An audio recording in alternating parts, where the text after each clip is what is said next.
बुद्धि दूषित हो गई, मतिम चकार दुर्मेधा, देवराज कुतूहला। राम जी ने जब पूछा तो विश्वामित्र जी ने सारी कथा सुनाई। विश्वामित्र जी ने कहा, राम, ये महर्षि गौतम का आश्रम है। महर्षि गौतम यहीं पर अपनी पत्नी अहिल्या के साथ निवास करते हैं। अहिल्या महर्षि गौतम की पत्नी, ब्रह्मा की पुत्री है और अहिल्या परम सुंदरी है।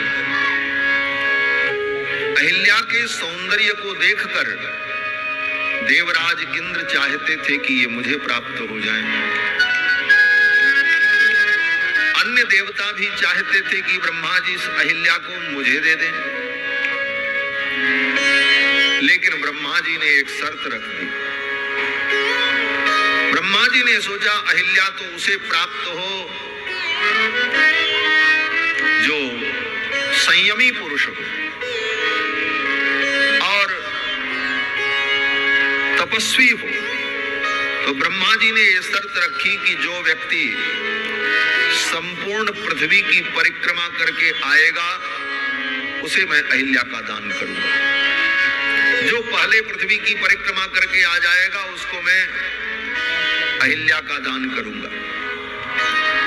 सब लोग पृथ्वी की परिक्रमा करने के लिए चल पड़े। महर्षि गौतम अपनी कुटिया में थे। उनकी गाय बछड़े को जन्म दे रही थी। बछड़ा का आधा शरीर गाय के बाहर निकला था। उसी समय महर्षि गौतम ने उस गाय की परिक्रमा की और परिक्रमा करके ब्रह्मा जी के पास आ गए। जब गाय बछड़े को जन्म दे रही हो, बच्चे का आधा शरीर बाहर निकला हो और आधा शरीर भीतर हो, उस समय गाय को द्विमुखी गाय कहा जाता। उसके दो मुख होते हैं, एक मुख तो आगे, एक मुख पीछे।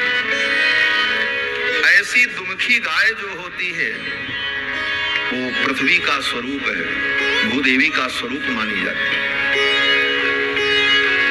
महर्षि गौतम ने द्विमुखी गाय की परिक्रमा की और आकर के ब्रह्मा जी से कहा, मैंने संपूर्ण पृथ्वी की परिक्रमा कर ली। ब्रह्मणा निर्मिता हल्या द्विमुखी गोह परिक्रमात्, दो मुख वाली गाय की परिक्रमा करके आकर के महर्षि गौतम ने जब कहा कि मैंने तो पृथ्वी की परिक्रमा कर ली, जिस समय गौ बच्चे को जन्म दे रही हो उस समय वो पृथ्वी का स्वरूप है, उस समय उसकी परिक्रमा कर ले तो संपूर्ण धरती की परिक्रमा का ही पुण्य होता है। और उस समय उस गाय का अगर दान करने का व्यक्ति संकल्प कर ले, गाय बछड़े को जन्म दे रही हो और उसी समय जल लेकर के संकल्प कर ले इस गाय का मैं दान करूंगा, तो संपूर्ण पृथ्वी के दान का जो फल है वही फल प्राप्त होता है। अब तो ब्रह्मा जी महाराज बड़े प्रसन्न हुए महर्षि गौतम की बुद्धिमत्ता पर और उनकी धर्मनिष्ठा पर, और महर्षि गौतम को अहिल्या का दान किया। दत्ता पुरा गौतमाय, गौतम को अहिल्या का दान कर दिया। विश्वामित्र जी कहते हैं, राम, अहिल्या अपने पति महर्षि गौतम के साथ इसी आश्रम में रहती थी। एक दिन देवराज इंद्र आए और देवराज इंद्र ने आकर के अहिल्या से कहा कि मैं तुम्हारे समागम को चाहता हूं। संगमम त्वहम इच्छामि,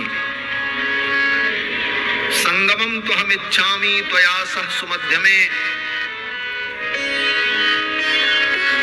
Are you an Indian video editor or graphic designer? Start working with US clients and start getting paid in dollars. Sangamam त्वहम इच्छामि त्वया सह सुमध्यमे। हे देवी, मैं तुम्हारे समागम को चाहता हूं, मेरे प्रणय निवेदन को स्वीकार करो। तो अहिल्या ने देवराज इंद्र के इस निवेदन को स्वीकार कर लिया। अहिल्या को चाहिए था कि इंद्र को डांट करके भगा देते, चले जाओ, ऐसी अधर्म की बातें मत करो, परंतु अहिल्या ने इंद्र के निवेदन को स्वीकार कर लिया।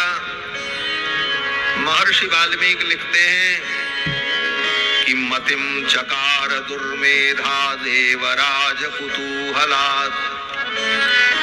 अहिल्या को बड़ा कुतूहल हुआ कि देवराज इंद्र हमको चाहते हैं। मतिम चकार दुर्मेधा, महर्षि वाल्मीकि कहते हैं अहिल्या की बुद्धि दूषित हो गई। मतिम चकार दुर्मेधा देवराज कुतूहलात्, अहिल्या को कुतूहल हुआ कि मैं इतनी सुंदर हूं कि देवराज इंद्र भी मुझ पर मुग्ध हैं। यह सोचकर अहिल्या ने इंद्र के निवेदन को स्वीकार कर लिया और कहा ठीक है। इंद्र आए महर्षि गौतम का वेश धारण करके और अहिल्या से मिल करके जब जाने लगे देवराज इंद्र, तो अहिल्या ने कहा कि कृतार्थास्मि सुरश्रेष्ठ गच्छ शीघ्रमित प्रभो। हे भगवान, आपको पाकर के मैं कृतार्थ हो गई, अब जल्दी से आप यहां से चले जाओ। गच्छ शीघ्रमित प्रभो, क्यों? बोले मेरे स्वामी के आने का समय हो गया। आत्मानं मां च देवेशो सर्वथा रक्ष गौतमात्। अपनी भी रक्षा करना और मेरी भी रक्षा करना महर्षि गौतम के कोप से। महर्षि गौतम को कहीं पता चल गया तो अनर्थ हो जाएगा। देवराज इंद्र हंसने लगे और देवराज इंद्र ने कहा सुश्रोणी परितुष्टोस्मि। हे सुश्रोणी, तुम्हें पाकर के मैं प्रसन्न हूं। गमिष्यामि यथागतम, मैं जैसे आया हूं उसी प्रकार जा रहा हूं। ये कह करके देवराज इंद्र कुटिया से ज्यों ही बाहर निकलने लगे तब तक महर्षि गौतम आ गए। दृष्ट्वा सुरपतिस्त्रस्तो विषण्ण वदनो भवत।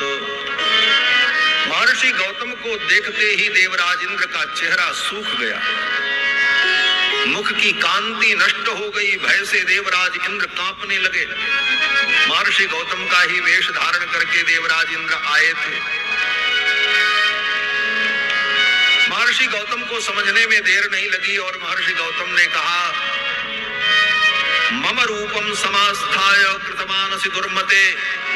मेरे रूप को धारण करके तुमने जो ये अपराध किया है, अकर्तव्यमिदं, ये अकर्तव्य जो तुमने किया है, विफलस्तुम भविष्यति, तुम विफल हो जाओ, तुम्हारा वृषण नष्ट हो जाए। महर्षि गौतम के शाप से देवराज इंद्र का वृषण नष्ट हो गया। अहिल्या थर-थर कांप रही थी। अहिल्या की ओर जब महर्षि गौतम ने देखा, महर्षि गौतम ने कहा